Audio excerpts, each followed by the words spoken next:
나이가 들수록 마음이 예전 같지 않다는 말을 자주 듣습니다. 젊을 때는 몸이 고되고 정신없이 살아서 마음이 어지러울 틈도 없었지만 이제는 하루의 속도가 느려지고 혼자 있는 시간이 늘면서 오히려 생각이 많아집니다. 밤에 누우면 문득 오래된 기억이 떠오르고 별일 아닌 일에도 마음이 쉽게 흔들리며 자식 이야기나 건강 문제는 늘 마음 한편을 차지합니다.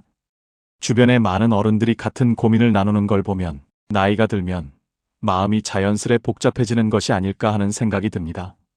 부처님께서는 인간의 마음이 원래 고요하지 않고 바람 앞에 촛불처럼 늘 흔들리는 성질을 갖고 있다고 하셨습니다. 그래서 우리가 불안해지는 것은 잘못도 아니고 특별한 문제도 아닙니다. 흔들림은 마음의 본래 성질이기 때문입니다. 중요한 것은 이 흔들리는 마음을 어떻게 바라보고 어떤 태도로 다스리느냐입니다.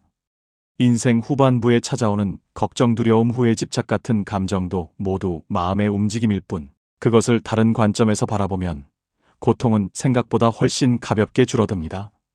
특히 부처님의 가르침은 60대 이후 삶과 유난히 잘 맞습니다. 인생의 속도를 조절하고 마음을 들여다볼 여유가 생기는 시기에 부처님의 말씀은 복잡한 마음을 차분하게 정리해주는 등불 같은 역할을 합니다. 마음을 억누르거나 밀어내려 하기보다 있는 그대로 바라보는 연습을 통해 우리는 충분히 마음의 평안을 회복할 수 있습니다. 오늘 영상에서는 부처님의 가르침을 빌려 흔들리는 마음을 부드럽게 다스리는 법을 함께 나누어 보려 합니다.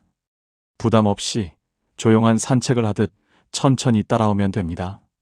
이 시간이 여러분의 마음을 조금이라도 편안하게 만드는 작은 쉼표가 되길 바라며 지금부터 부처님 말씀으로 배우는 마음 다스리는 법을 시작하겠습니다.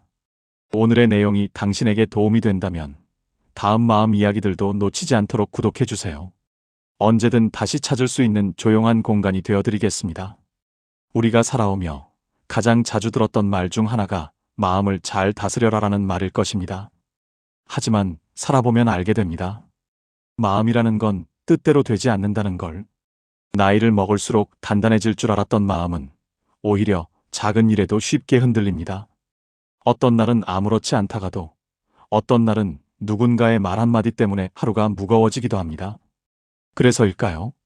부처님께서는 마음을 다스리기 전에 먼저 마음을 있는 그대로 바라보는 연습을 하라고 하셨습니다. 억지로 다루려 하기보다 거울을 보듯 마음을 비춰보는 순간이 필요하다는 것이죠. 예를 들어 아침에 눈을 뜨는데 이유 없이 허전하고 세상이 유난히 무겁게 느껴질 때가 있습니다. 대부분 우리는 이런 감정을 밀어내거나 왜 이런 기분을 느끼지? 하고 스스로를 다그칩니다. 그러나 부처님의 가르침은 조금 다릅니다. 지금 내 마음이 이렇구나. 이렇게 있는 그대로 알아차리는 것. 그것만으로도 마음의 절반은 이미 편안해진다고 합니다.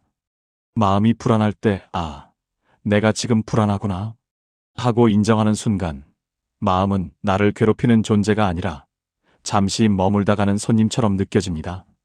부처님은 마음을 바람과 같다고 하셨습니다. 잡으려 하면 더 거세지고 그냥 부는구나 하고 바라볼 때 자연스럽게 지나가듯 마음도 억누르기보다 흘러가도록 두는 것이 더 지혜롭습니다.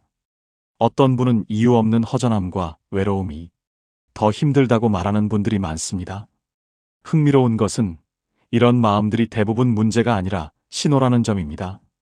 그동안 내 마음을 잘 돌보지 못했구나. 참고만 하며 살아왔구나. 라는 조용한 메시지인 것이죠. 과거 상처나 잊고 지낸 기억이 문득 떠오르는 것도 자연스러운 현상입니다. 이 감정은 과거에서 온 손님이구나 하고 바라보는 것만으로도 마음은 훨씬 가벼워집니다. 억지로 잊으려 하지 않아도 됩니다. 오히려 떠오르는 순간이야말로 마음이 여전히 살아있고 느끼고 있다는 증거이기 때문입니다. 부처님은 더 나아가 마음은 나가 아니라 나에게 찾아오는 현상이라고 설명하셨습니다. 내가 불안하다가 아니라 불안이 찾아왔구나 라고 말하는 순간 우리는 마음과 나를 분리해 볼 수 있고 그만큼 마음에 덜 흔들립니다. 한 시청자분이 이런 말씀을 하신 적이 있습니다. 예전엔 감정이 올라오면 내가 문제라고 여겼는데 감정이 그냥 왔다 가는 거라고 받아들이니 훨씬 편해졌다. 바로 이것이 있는 그대로 바라보는 힘입니다. 감정은 바람처럼 왔다가 사라지는 존재. 억누르지도 붙잡지도 않고 그저 있는 그대로 바라보는 것, 거기서 마음 다스림이 시작됩니다. 지금 이 순간에도 여러분의 마음에는 어떤 감정이 흐르고 있을 겁니다. 불안이든 허전함이든 혹은 소소한 평온이든 그 마음을 평가하지도 밀어내지도 말고 이렇게 말해보세요. 아, 지금 이 마음이 나에게 왔구나. 그 한마디면 충분합니다. 마음은 누군가가 알아봐주기만 해도 조용해지고 부드러워집니다. 우리는 살아오면서 마음이 한 곳에 오래 머무를 것이라고 자주 착각합니다. 기쁨이 오면 이 감정이 오래 가길 바라고 꽉 붙잡으려 하고, 슬픔이 오면 왜 나만 이런 일을 겪는가 하며 깊이 빠져듭니다. 하지만 부처님께서는 모든 것은 변한다. 변하지 않는 것은 없다라고 말씀하셨습니다.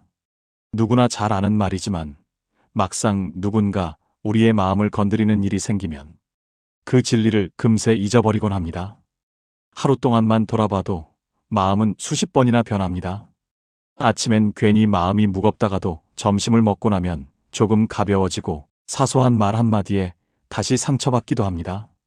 이렇게 마음은 끊임없이 일어났다 사라지는 흐름인데 우리는 그 변화를 자연스럽게 받아들이지 못하고 특정 감정에 집착해 스스로를 힘들게 만들 때가 많습니다.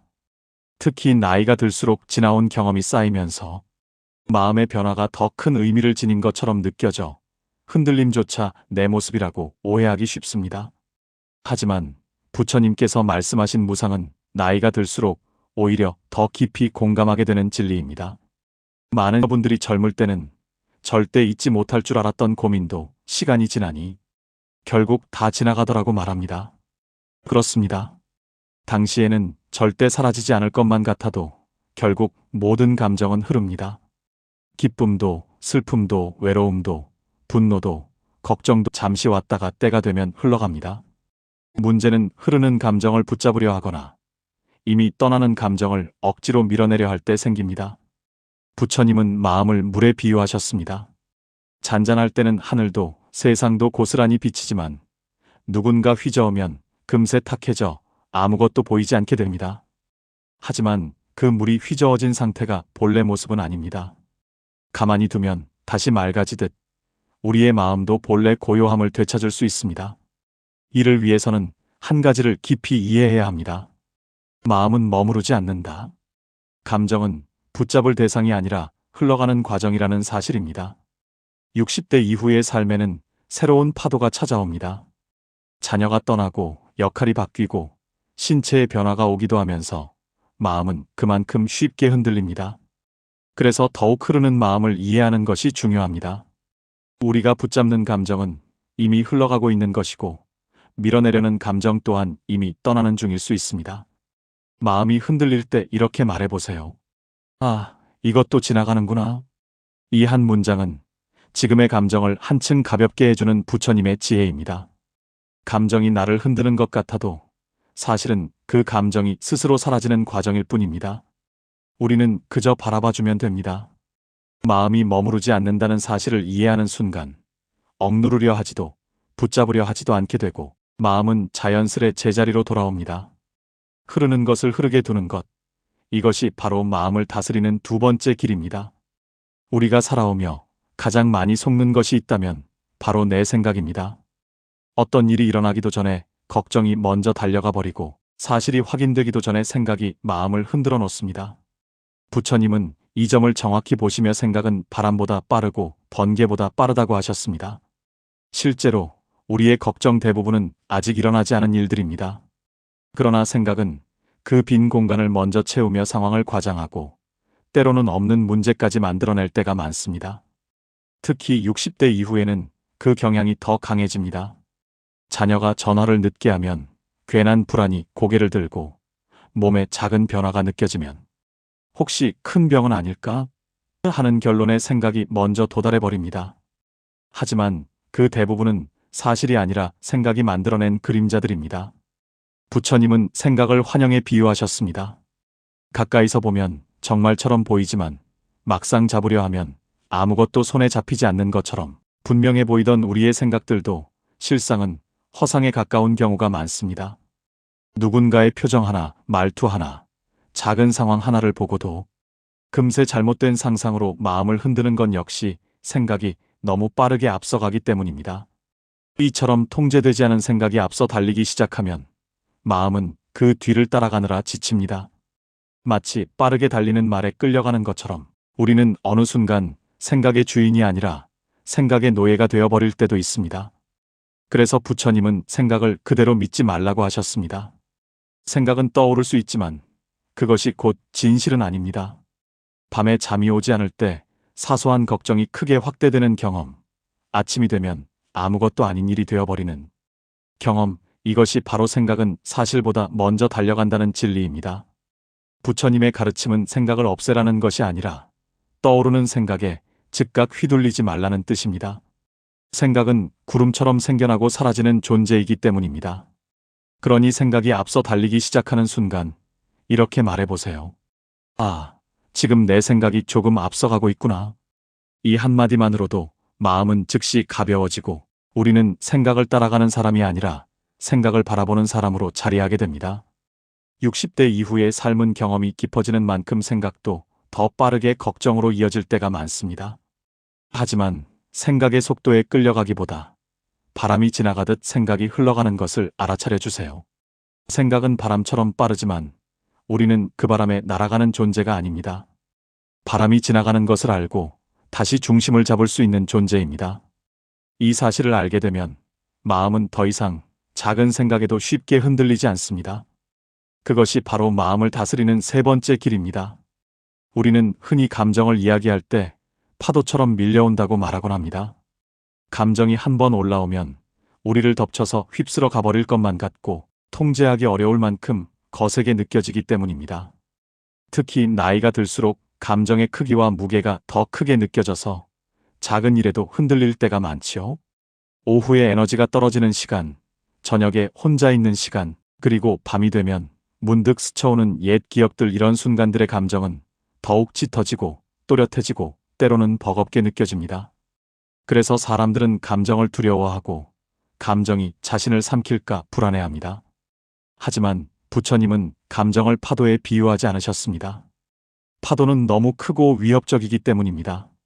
부처님은 감정을 훨씬 더 부드럽고 섬세한 존재에 비유하셨습니다. 바로 작은 물결입니다. 마음에 스치는 바람 같은 것, 일어났다가도 금방 잔잔해지는 작은 흔들림 말이지요. 이 출발점에서 이미 중요한 깨달음이 있습니다. 우리가 감정을 파도라고 느끼는 것은 사실 감정 때문이 아니라 감정을 바라보는 우리의 생각 때문이라는 것입니다. 감정은 실제로 우리를 삼키지 않습니다. 감정은 마음의 표면에서 일어나는 아주 작은 움직임일 뿐입니다. 바람이 물 위를 스치면 잔잔한 물결이 생기듯 삶의 어떤 순간이 스치면 마음에도 자연스럽게 감정이 일어납니다. 중요한 것은 감정 자체가 아니라 우리가 감정을 파도로 크게 확대하고 있다는 사실입니다. 많은 분들이 예전보다 감정이 예민하다고 말하십니다. 하지만 정확히 말하면 예민해진 것이 아니라 마음이 천천히 움직이며 감정을 더 섬세하게 받아들이기 시작한 것입니다. 젊을 때는 바쁘게 움직이느라 감정을 제대로 느낄 틈이 없었지만 이제는 마음이 여유를 찾으면서 감정의 세밀한 결을 더 많이 느끼게 되는 것이죠. 이것은 약함이 아니라 지혜의 시작입니다. 부처님은 감정에 대해 이렇게 말씀하셨습니다. 감정이 일어난다면 그것을 밀어내지도 붙잡지도 말라.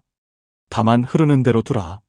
감정은 붙잡는다고 해결되지 않고 밀어낸다고 사라지지 않습니다. 감정은 보여주기 위해 온 손님과 같습니다. 감정은 나 자신이 아니라 잠시 들렀다 떠나는 존재입니다. 한 어르신의 말처럼 감정은 그냥 손님 같은 거더라는 깨달음은 아주 깊은 불교적 지혜와 일치합니다. 사람들이 감정으로 힘들어지는 가장 큰 이유는 감정을 해석하려고 하기 때문입니다. 왜 이 기분이 들지? 내가 어디 아픈 걸까? 왜 또 이런 감정이 올라오지? 이렇게 감정 위에 생각을 덧붙이기 시작하면 작은 물결이 진짜 파도로 커집니다. 감정은 본래 그냥 지나가는 움직임인데 우리는 그 위에 의미를 억지로 붙이고 분석하고 걱정을 더합니다. 그러면 감정은 커지고 무거워지고 결국 우리를 압도하게 됩니다. 사실 감정은 해석하는 대상이 아니라 관찰하고 흘려보내는 대상입니다. 어떤 날은 이유 없이 마음이 가라앉고 어떤 날은 이유 없이 화가 나며 어떤 날은 설명할 수 없는 외로움이 찾아옵니다. 그런데 우리는 그때마다 이유를 찾아내려 합니다. 그 순간 작은 물결은 큰 파도가 되지요. 부처님의 가르침은 이것을 단순하게 정리합니다. 감정은 일어나서 머물다가 사라지는 하나의 현상일 뿐이다. 감정은 본래 파도가 아닙니다. 우리가 파도라고 착각하는 것입니다. 감정이 올라올 때 이렇게 바라보면 됩니다. 아, 지금 내 마음에 작은 물결이 일고 있구나. 이 한 문장을 마음속에 품는 순간 감정은 더 이상 우리를 휘두르지 못합니다. 더 이상 폭풍처럼 밀려오지 않습니다. 그저 마음의 표면에서 일어났다가 잦아드는 작은 물결일 뿐입니다. 물결은 해롭지 않습니다. 물결은 우리를 휩쓸지 않습니다. 물결은 우리가 조금만 기다려주면 저절로 잔잔해집니다. 감정이 거셀 때, 이유 없는 슬픔이 찾아올 때, 밤에 마음이 흔들릴 때 감정을 파도로 바라보지 말고 이렇게 말해주세요. 지금 작은 물결이 지나가고 있다. 이렇게 바라보는 순간 마음은 한층 가벼워집니다. 감정은 다시 제자리로 돌아갑니다. 그리고 우리는 감정에 끌려가는 존재에서 감정을 바라보는 존재로 바뀝니다. 이것이 바로 마음을 지키는 지혜, 그리고 부처님이 가르쳐 주신 감정의 진짜 모습입니다. 우리는 평생을 부지런하게 살아왔습니다. 가족을 위해, 일을 위해, 그리고 맡은 역할을 성실히 지키기 위해 쉼없이 달려왔습니다. 몸이 피곤해도 마음이 무너져도 내가 해야 하니까라는 책임감 하나로 버텨내며 살아왔죠. 그러다 보니 마음이 힘들어도 제대로 들여다보지 못하고 그냥 참고 지나치는 일이 많았습니다. 다들 사는 게 이런 거지. 이 정도는 괜찮아. 시간 지나면 괜찮아질 거야. 이런 말들로 마음을 달래는 척했지만 사실은 지속적으로 자신을 밀어붙이며 살아온 것입니다. 어느 순간 마음이 더는 버티지 못하고 피곤하다고 알려오지만 우리는 그 신호마저 외면해버립니다. 바로 그 지점에서 부처님의 가르침이 조용히 다가옵니다. 마음이 힘들 때 가장 먼저 해야 할 행동은 단 하나, 바로 잠시 멈추는 것이라는 가르침입니다. 부처님이 말한 멈춤은 아무것도 하지 않는 것이 아닙니다. 오히려 마음을 깊이 들여다볼 수 있는 시간을 의도적으로 허락하는 행위입니다. 자동차 엔진도 오래 달리면 과열되고 잠시 시동을 꺼 쉬어야 다시 정상적으로 움직이듯 마음도 같은 원리로 작동합니다. 마음이 힘든 순간에 바로 행동하거나 결정을 내리면 감정의 소용돌이에 휘말려 판단이 흐려지고 더 큰 괴로움을 만들게 됩니다. 누군가의 말 한마디가 마음에 크게 남았을 때 우리는 즉각 반응하고 싶어집니다. 서운함이 치밀면 말로 표현하고 싶고 화가 나면 그 자리에서 터뜨리고 싶은 충동이 올라옵니다. 하지만 부처님은 이런 순간일수록 당장 움직이지 말라고 말씀하셨습니다. 마음이 뒤섞여 상황을 정확히 보지 못하는 상태에서 내리는 행동은 대부분 후회로 돌아오기 때문입니다. 특히 60대 이후에는 마음의 흔들림이 단지 지금 겪은 일 때문만이 아닙니다. 지나온 세월의 기억, 가족과 관계의 변화, 노후에 대한 걱정 등이 한꺼번에 올라와 복합적인 감정을 만들어냅니다. 그래서 더더욱 멈춤이 필요합니다. 잠시 멈추는 순간 우리는 비로소 마음이 어디에서부터 힘들어졌는지, 감정의 뿌리가 무엇인지 천천히 확인할 수 있습니다. 멈추는 행위는 결코 거창할 필요가 없습니다. 그저 잠시 조용한 곳에 앉아 눈을 감고 호흡을 느끼는 것만으로도 충분합니다. 들숨이 들어올 때 가슴이 부드럽게 열리고 내쉬는 숨이 길어질 때 몸이 천천히 풀어지는 것을 느껴보세요. 그 순간 마음에 맺혀있던 무거운 감정도 조금씩 풀려나갑니다. 억누르는 것이 아니라 자연스럽게 흘러가도록 길을 터주는 것입니다. 부처님은 멈춤의 시간을 마음이 제자리로 돌아오는 시간이라고 표현했습니다. 마음이 제자리로 돌아와야 우리는 세상을 또렷하게 바라볼 수 있습니다. 화가 날 때 바로 말하지 않고 단 몇 분만 멈추면 말의 내용이 달라지고, 걱정이 밀려올 때 바로 결정을 내리지 않고 하루만 기다리면 문제는 전날만큼 크게 느껴지지 않습니다. 이것이 바로 멈춤이 주는 지혜입니다. 어떤 분은 이런 말씀을 하셨습니다. 예전에는 마음이 힘들면 그냥 참고 버텼어. 그런데 나이 드니까 잠깐 멈추는 게 참 큰 지혜더라고. 이 말은 멈춤의 본질을 정확히 보여줍니다. 멈춘다는 것은 도망치거나 포기하는 것이 아니라 마음을 다시 중심으로 돌아오게 하는 힘입니다. 멈춤은 우리의 에너지를 되찾고 감정을 정리하고 다시 일어설 수 있도록 도와주는 회복의 과정입니다. 마음이 힘들다고 느껴지는 순간 가장 먼저 해야 할 말은 이것입니다. 지금은 멈춰야 할 때구나.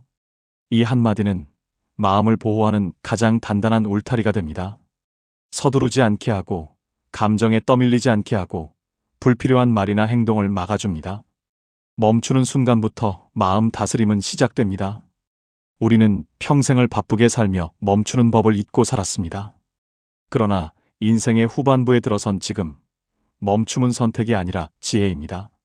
하루 중 단 몇 분만이라도 자신에게 멈춤의 시간을 허락하면 마음은 무너지지 않고 스스로 회복합니다. 그리고 그 멈춤 속에서 우리는 오래도록 잊고 지냈던 내면의 평온을 다시 만나게 됩니다. 부처님께서 알려주신 네 번째 지혜는 바로 이것입니다. 감정이 흔들릴 때, 삶이 무너지는 것처럼 느껴질 때 잠시 멈추어라.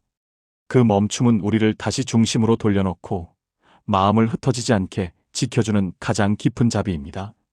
살아오면서 우리는 많은 것들을 바꾸기 위해 애쓰며 살아왔습니다. 젊은 시절엔 노력하면 된다는 믿음이 있었고 그 믿음은 실제로 우리를 많이 성장시켜 주었습니다. 가족의 삶이 달라졌고 경제적 기반을 마련했고 사회적 역할도 묵묵히 감당해냈습니다. 그래서 우리는 문제 앞에서 본능처럼 어떻게든 해결해야 한다며 몸과 마음을 움직이는 삶에 익숙해졌습니다. 그러나 세월이 흐르고 인생의 후반부에 접어들면 예전처럼 모든 것이 노력만으로 바뀌지 않는 순간을 맞닥뜨리게 됩니다. 이때 우리는 마음이 예전보다 약해진 것 같다고 느끼지만 실은 새로운 지혜가 열리고 있는 과정입니다. 부처님은 어느 순간부터는 바꿀 수 없는 것을 알아보는 지혜가 필요하다고 하셨습니다. 나이가 들수록 이 말씀이 마음에 더 깊이 와닿습니다.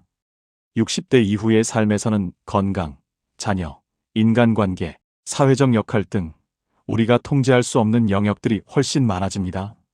건강은 하루가 다르게 변하고 자녀는 이미 성인이 되어 자기 인생을 살아가며 관계의 폭은 자연스럽게 줄어들고 몸과 마음의 속도도 예전 같지 않습니다. 하지만 우리는 여전히 예전의 나와 비교하며 스스로를 괴롭게 만들곤 합니다. 왜 나는 이걸 예전처럼 못할까? 왜 마음은 점점 예민해지는 걸까? 그러나 이것은 약해진 것이 아니라 내가 바꿀 수 있는 것과 없는 것을 구별해내기 시작한 통찰이 자라나는 신호입니다. 부처님은 바꾸려 하지 말고 먼저 알아차리라고 하셨습니다. 대상이 어떤 모습인지 정확히 바라보는 순간 억지로 바꾸려 할 때 생기던 긴장이 풀리기 시작합니다. 특히 나이가 들수록 우리는 바꿀 수 없는 것을 붙잡고 괴로워하는 경우가 많습니다. 자녀의 삶을 더 이상 내 방식대로 이끌 수 없고 나이 드는 과정 자체를 멈출 수도 없으며 지나간 과거를 되돌릴 수도 없습니다. 이 모두가 나의 힘으로 움직일 수 없는 영역이지만 마음은 오랫동안 익숙해진 습관 때문에 이를 붙들어 놓으려 합니다. 부처님은 붙잡는 것이 괴로움의 근원이라고 하셨습니다. 내려놓는다는 것은 포기하는 것이 아니라 내 손이 아니라 세상의 흐름 속에서 자연스럽게 흘러가야 할 것을 인정하는 지혜입니다. 오른손에 무거운 짐을 오래 들고 있으면 손이 저리듯 마음도 불필요한 짐을 오래 붙잡고 있으면 지쳐버립니다. 내려놓는 순간 피가 돌듯 마음의 기운도 다시 흐르기 시작합니다. 내려놓음은 거창한 수행이 아닙니다. 오늘 하루만큼은 스스로에게 이렇게 물어보면 됩니다. 이 일은 내가 바꿀 수 있는 일인가? 만약 할 수 있는 일이라면 천천히 해나가면 되고 바꿀 수 없는 일이라면 그때는 놓아주는 연습을 해보면 됩니다. 예를 들어 기력이 부족한 날에는 자책하지 말고 몸이 보내는 신호구나 하고 쉬어가기. 자녀가 내 뜻과 다르게 살더라도 저 아이의 길이 따로 있구나 하고 인정하기. 건강이 예전 같지 않더라도 그래도 지금까지 잘 버텨준 몸이구나 하고 고마워하기. 이런 작은 내려놓음이 쌓이면 마음의 결이 부드러워지고 삶이 한층 가벼워집니다. 어떤 분은 이렇게 말했습니다. 내려놓고 나니까 마음이 숨을 쉬더라. 맞는 말씀입니다. 내려놓는다는 것은 마음의 여백을 만드는 일이고 그 여백이 있어야 비로소 행복이 들어올 공간도 생깁니다. 우리는 평생 붙잡아야만 살아낼 수 있는 시기를 지나왔고, 이제는 놓아야 비로소 평온해지는 시기를 살고 있습니다. 바꿀 수 없는 것을 내려놓고 바꿀 수 있는 것은 부드럽게 지켜보며 살아가는 것. 그것이 부처님이 말씀하신 6번째 지혜이며 인생 후반부의 마음을 가장 따뜻하게 감싸주는 기술입니다. 이 지혜를 삶 속에서 매일 한 걸음씩 실천해 보세요. 당신의 마음은 이전보다 훨씬 가볍고 훨씬 더 자유로워질 것입니다. 우리가 살아오면서 가장 오랫동안 오해해온 단어 중 하나가 바로 비움입니다. 사람들은 비우면 손해를 본다고 생각합니다. 마음을 비우면 약해질 것 같고 무엇인가가 사라져 허전해질 것만 같지요. 그러나 부처님은 오히려 비우는 순간부터 삶에 진짜 힘이 생긴다고 말씀하셨습니다. 마음의 짐은 쥐고 있을수록 더 무거워지고 무거워질수록 우리의 발걸음은 느려집니다. 그럼에도 우리는 마음속에 이것저것을 쌓아두어야만 안전하다고 착각하며 살았습니다. 바로 이 잘못된 믿음이 우리가 늘 답답함과 무거움 속을 헤매게 만든 것이죠. 옛 인도의 한 수행자가 있었습니다. 그는 산길을 내려가 탁발을 하고 다시 산으로 올라오는 아주 단순한 삶을 살았습니다. 그가 가진 것은 낡은 옷 한 벌과 작은 바가지 하나뿐이었습니다. 어느 날 도둑이 산에 올라왔습니다. 수행자는 바위를 베고 잠들어 있었고 도둑은 그의 바가지를 열어보았습니다. 그러나 바가지 안에는 아무것도 없었습니다. 실망한 도둑이 발로 차려던 순간 수행자가 눈을 뜹니다. 도둑이 놀라 도망가려 하자 수행자가 말했습니다. 가져가려면 가져가시오. 내가 가진 것이 이것뿐이오. 도둑은 이해하지 못했습니다. 가진 것이 없는데도 수행자는 화를 내지 않았습니다. 도둑은 결국 바가지를 내려놓았습니다. 수행자는 바가지를 보며 혼잣말을 했습니다. 비울 것이 없으니 잃을 것도 없구나. 이 짧은 말은 비움이라는 것이 어떤 상태인지 말없이 설명합니다. 우리가 괴로운 이유는 너무 많은 것을 쥐고 있기 때문입니다. 억울했던 말, 오래된 후회, 자식 걱정, 돈 걱정, 건강 걱정 마음속 선반은 이미 꽉 차 있습니다. 그런데 그 선반은 무한하지 않습니다. 어느 날은 무너져 내리기도 합니다.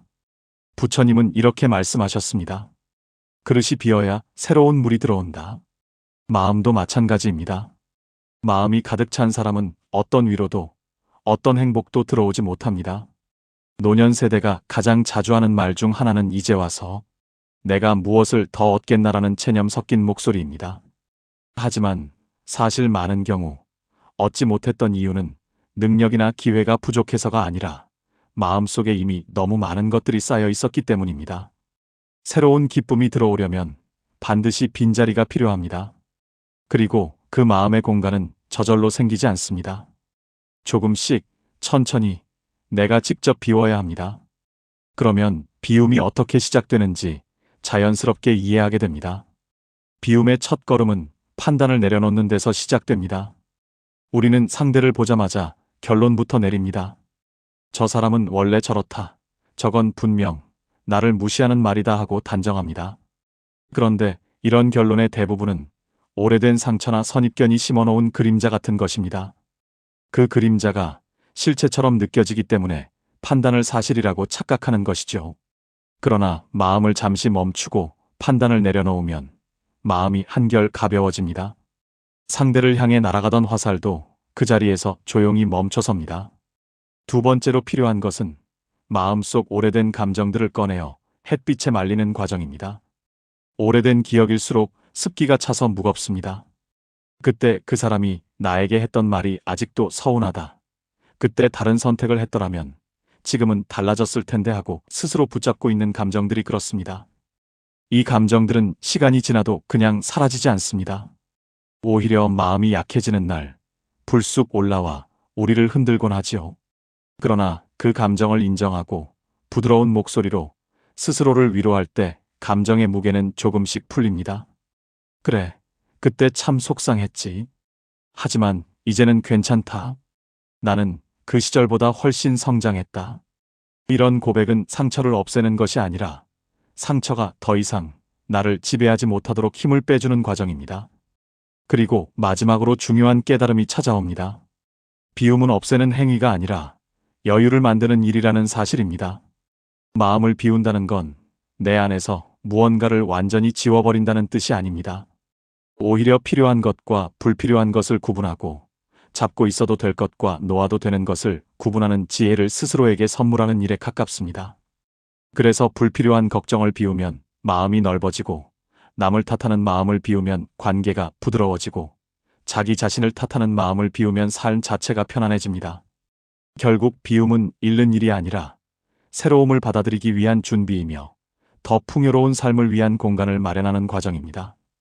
비워야만 채울 수 있고 내려놓아야만 들어올 수 있으며 마음에 여유가 생겨야만 행복이 머무를 자리가 생긴다는 이 단순하면서도 깊은 진리를 우리는 나이가 들수록 더 또렷하게 깨닫게 됩니다.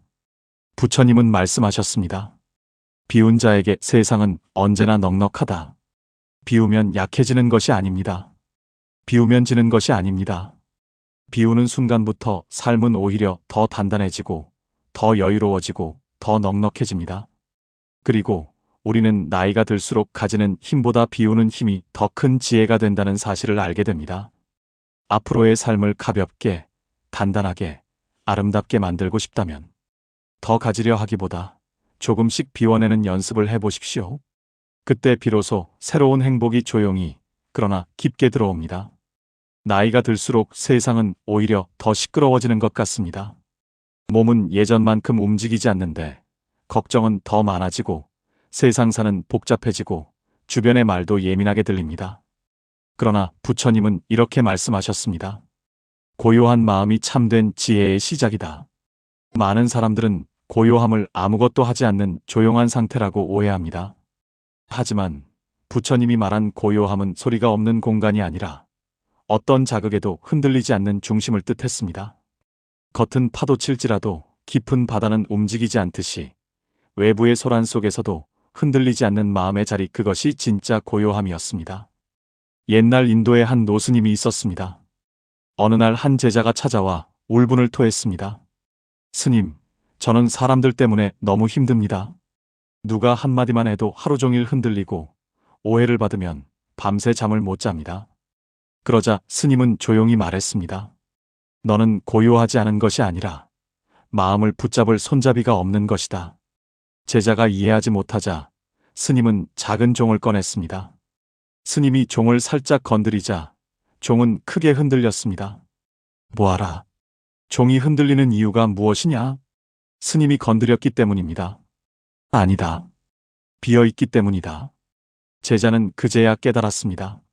마음이 흔들리는 이유는 내가 비어있기 때문, 즉 흔들릴 공간을 너무 많이 열어두었기 때문이라는 것을. 스님은 말했습니다. 내 마음을 채워라. 욕심으로 말고 중심으로 채워라. 중심을 가진 마음은 바람이 불어도 흔들리지 않는다. 노년 세대가 작은 말 한마디에도 쉽게 흔들리는 이유 역시 부족해서가 아니라 아직 마음의 중심을 자신에게 두지 못했기 때문입니다. 그렇다면 마음의 중심은 어디서 생길까요? 부처님은 가만히 앉아 자신을 바라보는 것이 수행의 시작이라고 했습니다. 고요함은 거창한 수행이 아니라 멈춤에서 시작됩니다. 하루 중 잠깐이라도 아무것도 하지 않고 내 마음을 바라보는 시간, 그 시간이 쌓이면 마음은 스스로 중심을 찾기 시작합니다. 또 하나 중요한 비밀은 반응하지 않는 능력입니다. 우리는 누군가 말 한마디만 하면 즉시 반응하려 합니다. 짜증이 나면 입이 먼저 움직이고 속상하면 바로 표정이 굳습니다. 그러나 부처님은 이렇게 말씀하셨습니다. 반응은 고통을 만들고 관찰은 평화를 만든다. 고요한 마음은 반응 대신 관찰을 선택합니다. 상대가 날카로운 말을 해도 저 사람이 저런 말을 할 만큼 힘들었구나 하고 바라봅니다. 몸이 아플 때도 오늘은 많이 지쳤구나 하고 알아차립니다. 관찰하는 순간 마음은 즉시 고요해집니다. 반응은 바람이고 관찰은 그 바람을 조용히 비켜주는 나무의 태도이기 때문입니다. 우리에게 고요함은 단순한 수행이 아니라 삶의 질을 바꾸는 기술입니다. 마음이 고요하면 인간관계도 부드러워지고 감정 기복도 줄고 불면증도 완화됩니다. 무엇보다 세상이 두렵지 않습니다. 바람은 늘 불지만 중심이 선 나무는 꺾이지 않습니다. 고요함은 특별한 사람이 가져야 할 능력이 아닙니다. 이미 당신 안에 오래전부터 있었던 능력입니다. 다만 삶의 소음이 그 능력을 가렸을 뿐입니다. 그래서 부처님은 이렇게 말했습니다. 고요함은 배워서 얻는 것이 아니라 기억해서 되찾는 것이다. 당신은 이미 고요함을 가진 사람입니다. 이제 그것을 다시 꺼내어 삶 속에서 쓰기만 하면 됩니다. 우리는 평생을 붙잡고 살아갑니다. 젊을 때는 사람을 붙잡고, 중년이 되면 돈과 성취를 붙잡고, 나이가 들면 건강과 자식 걱정을 붙잡죠. 손에 쥐고 있어야 안전하다고 믿기에 더 세게 움켜쥐지만 이상하게도 마음은 더 무거워지고 불안은 더 짙어집니다. 나이가 들수록 마음이 예전 같지 않다고들 말합니다. 몸은 조금 느려졌지만 생각은 더 많아지고 지나간 일들이 돌연 떠오르며 마음이 흔들리는 일이 잦아집니다. 그런데 부처님의 가르침은 이 흔들림을 탓하지 않습니다. 인간의 마음은 원래 움직이고 흔들리도록 되어 있다고, 그 자체가 자연스러운 흐름이라고 말씀합니다. 옛 인도의 한 나그네가 강을 건너기 위해 나무와 갈대를 엮어 작은 뗏목을 만들었다는 이야기가 있습니다. 그 뗏목 덕에 그는 깊은 물을 무사히 건널 수 있었죠. 그러나 강을 건넌 뒤에도 그는 그 뗏목을 등에 지고 길을 걸었습니다. 사람들은 이상해하며 이유를 물었고 나그네는 이 뗏목이 나를 살려준 것이라 말했습니다. 그때 한 스님이 조용히 말하죠. 그렇다면 그 뗏목은 지금도 널 살리고 있는가? 아니면 너를 무겁게 만들고 있는가? 그 한마디에 나그네는 깨닫습니다. 지금의 나에게 더 이상 필요하지 않다는 사실을. 그는 뗏목을 내려놓고 훨씬 가벼운 마음으로 길을 떠납니다. 이 장면은 우리의 삶과 놀라울 만큼 닮아 있습니다. 한때는 도움이 되었던 걱정, 근심, 책임감, 과한 기대와 후회들이 지금은 짐이 되어 우리를 짓누르고 있습니다. 부처님은 집착은 고통의 뿌리라 말씀하셨습니다. 우리는 무언가가 부족해서 괴로운 것이 아니라 이미 지나간 것을 놓지 못해서 괴로운 경우가 훨씬 많습니다. 누군가의 말 한마디를 오래 붙잡고 되돌릴 수 없는 실수를 자꾸 되새기고 자식이 기대만큼 챙겨주지 않으면 서운함을 키웁니다. 몸이 예전 같지 않다는 사실도 받아들이지 못해 마음속에서 계속 끓입니다. 하지만 그 집착의 대부분은 이미 시간을 지난 것들입니다. 과거는 아무리 붙잡아도 그 모습 그대로지만 현재와 미래는 놓는 순간부터 달라지기 시작합니다. 어느 노부부의 이야기처럼 남편은 젊은 시절의 자신을 잃고 싶지 않아 예민해져 있었고 아내는 그때의 당신은 대단했지만 지금의 당신은 더 넓은 마음을 가진 사람이라고 말했습니다. 남편은 그 말에 울음을 터뜨렸습니다. 영광을 잃을까 두려워 마음 깊은 곳에 붙잡고 있던 옛 자아를 비로소 내려놓았기 때문입니다. 우리의 마음에도 이런 짐들이 있습니다. 부처님은 그것을 강제로 버리라고 하지 않습니다. 다만 놓아도 된다라고 조용히 초대합니다. 그 말은 포기가 아니라 자유로 가는 문을 열어주는 말입니다. 손에서 힘을 빼는 순간 마음은 비로소 쉬기 시작합니다. 내려놓는 것은 인생을 포기하는 것이 아니라 내 삶을 다시 내 손에 돌려받겠다는 선언입니다. 부처님은 무거운 짐을 내려놓는 사람만이 먼 길을 갈 수 있다고 말했습니다. 이 인생의 후반부는 더 높은 곳으로 오르는 오르막이 아니라 이제 조용히 풍경을 바라보며 걷는 내리막길입니다. 그 길을 더 멀리, 더 편안하게 걷기 위해서는 지금 마음속에서 내려놓아야 할 것들을 살펴보는 시간이 필요합니다. 내려놓는다고 해서 잃는 것이 아닙니다.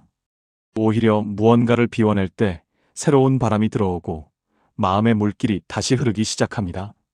지금의 나에게 더 이상 필요하지 않은 걱정, 부담, 후회들을 조용히 바닥에 내려놓을 수 있다면 인생의 나머지 길은 훨씬 가볍고 따뜻해질 것입니다. 내려놓는 순간 우리는 다시 자유로워집니다. 우리는 평생 남을 위하며 살아왔습니다. 자식 걱정, 부모 걱정, 배우자 걱정, 돈 걱정. 누군가를 챙기는 데엔 익숙했지만 정작 가장 소홀했던 대상은 늘 한 사람, 바로 나 자신이었습니다. 많은 분들이 이렇게 말합니다. 평생 가족 위에 살았는데 이젠 내가 뭘 하려 해도 힘이 없어. 그 힘이 부족해진 이유는 단순합니다. 너무 오랫동안 남을 먼저 챙기고 내 마음은 늘 뒤로 밀어두었기 때문입니다. 부처님은 그래서 이렇게 말씀하셨습니다. 자비는 밖이 아니라 안에서 시작된다. 우리는 흔히 자비를 남을 위해 무언가를 베푸는 큰 덕목이라고 여기지만 부처님이 말한 자비는 먼저 나를 이해해주는 마음이었습니다. 마음이 고갈된 채 주는 친절은 오래가지 못하고 결국 번아웃과 우라만 남기 때문입니다. 옛날 고민 많은 중년 여인이 한 스님을 찾아왔습니다. 그녀는 울먹이며 말했습니다. 스님, 저는 늘 주변 사람들에게 최선을 다합니다. 그런데 아무도 제 마음을 몰라주고 저는 점점 지칩니다. 스님은 아무 말 없이 찻잔에 차를 따르기 시작했습니다. 잔이 가득 차도 멈추지 않자 차가 넘쳐 여인의 손등에 떨어졌고 그녀는 놀라 소리쳤습니다. 스님, 넘칩니다. 그제야 스님이 말했습니다. 너의 마음이 지금 그렇다. 이미 넘칠 만큼 지쳐 있는데도 계속 주기만 하니 고통이 흘러넘치는 것이다. 여인은 조용해졌고 스님은 찻잔을 닦으며 담담히 덧붙였습니다. 자비는 주는 것이 아니라 스스로를 먼저 돌보는 데서 시작된다. 여유가 없는 마음에서 나오는 친절은 결국 너를 다치게 한다. 이 비유는 노년의 삶에 더욱 크게 와닿습니다. 나를 돌보지 못한 채 오래도록 남을 위해 쓰기만 하면 마음의 잔은 결국 바닥을 드러내기 때문입니다. 부처님은 이렇게도 말씀했습니다. 따뜻한 마음으로 자신을 바라보는 사람은 이미 반쯤 깨달은 사람이다. 자비란 대단한 수행이 아닙니다. 그저 스스로에게 이렇게 말해주는 것에서 시작됩니다. 그때는 나도 많이 힘들었지. 지금 이 마음도 괜찮아. 이 정도면 참 잘 살아왔다. 이 한마디들이 마음속에서 조용히 번지면 굳어있던 감정들이 서서히 풀리기 시작합니다. 자비는 내 마음을 치유하는 약과도 같고 그 약을 나에게 먼저 건네야 비로소 병이 낫습니다. 많은 사람들은 착해지면 약해진다고 생각하지만 부처님은 정반대로 말합니다.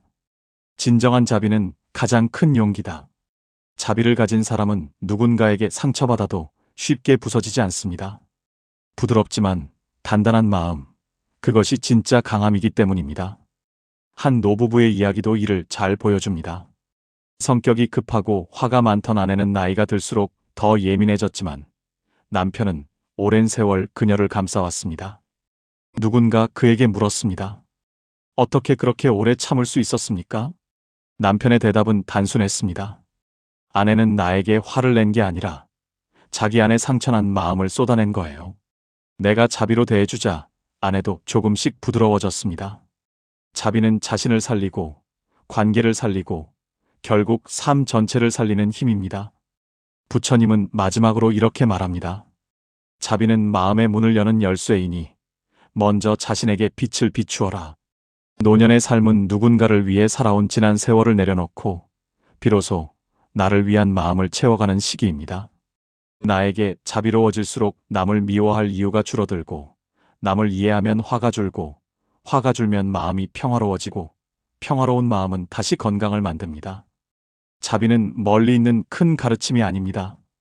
오늘 내가 나에게 건네는 작은 따뜻함 한 조각에서 시작됩니다. 그 작은 따뜻함이 쌓이면 남은 삶은 훨씬 더 부드럽고 깊고 평화롭게 흘러갑니다. 이 긴 시간을 함께 걸어오신 여러분, 우리의 이야기는 이제 마지막에 다다랐습니다. 그러나 이상하게도 끝이라는 말이 어울리지 않습니다. 왜냐하면 마음을 돌보고 다스리는 일은 한 번 듣고 끝나는 강의가 아니라 평생에 걸쳐 이어지는 여정이기 때문입니다. 오늘 나눈 이야기들 역시 새로운 지식을 가르친 것이 아니라 여러분 마음속에 이미 자리했던 지혜를 조용히 다시 깨우는 과정이었습니다. 부처님은 이렇게 말씀하셨죠. 마음은 밖에서 배우는 것이 아니라 안에서 기억하는 것이다. 우리가 오늘 만난 이 시간 또한 각자의 마음속에 있던 오래된 기억을 다시 꺼내어 빛을 비추는 순간이었습니다. 누군가를 위한 기쁨, 스스로를 뿌듯하게 만들던 순간들, 그리고 말하지 못한 채 마음 한구석에 묻어둔 아픔까지. 기쁜 기억은 시간이 지나며 색이 바래지만 무거웠던 순간들은 묘하게도 오래 남아 마음에 그림자를 드리우곤 합니다. 그래도 하나 분명한 건 그 모든 시간들이 지금의 여러분을 만든 재료라는 사실입니다. 그리고 오늘 이 순간 다시 마음을 살피고 바로 세우려는 그 의지가 바로 여러분의 새로운 출발점입니다. 나이가 들수록 우리는 종종 이런 질문을 합니다. 지금 시작해도 늦지 않았을까? 하지만 부처님은 단언하듯 말씀하셨습니다. 마음을 바르게 하는데 늦은 때란 없다. 이 말은 나이를 기준으로 자신을 제한해온 우리를 깊은 곳에서부터 위로해 줍니다. 지금부터 고요를 배우고, 지금부터 내려놓음을 연습하고, 지금부터 자비를 채워도 충분합니다. 앞으로의 삶에서도 걱정은 찾아올 것입니다. 마음이 흔들리는 날도 있을 것입니다. 그러나 이제 여러분은 알고 있습니다. 마음이 흔들린다는 건 실패의 신호가 아니라 지금 잠시 멈춰 나를 바라보라는 마음의 메시지라는 것을. 그럴 때마다 오늘의 여정을 떠올리며 스스로에게 이렇게 말해보세요. 괜찮다. 나는 지금도 잘 가고 있다. 이 한마디는 놀라울 만큼 큰 힘을 가집니다. 여러분의 발걸음을 다그치던 마음의 매듭이 풀리고 오래된 두려움이 조금씩 녹아내립니다. 나 자신을 다독이는 따뜻한 말이 쌓일 때 마음은 이전보다 훨씬 가벼워지고 더 넓어집니다. 이제 여러분의 남은 길이 부드러운 바람처럼 편안하기를 진심으로 바랍니다. 부처님의 말씀처럼 고요한 마음은 지혜의 문을 열고 자비로운 마음은 삶을 따뜻하게 채우는 씨앗이 됩니다. 오늘 이 시간을 함께 나눈 여러분의 마음은 이제부터 더욱 깊어질 것입니다.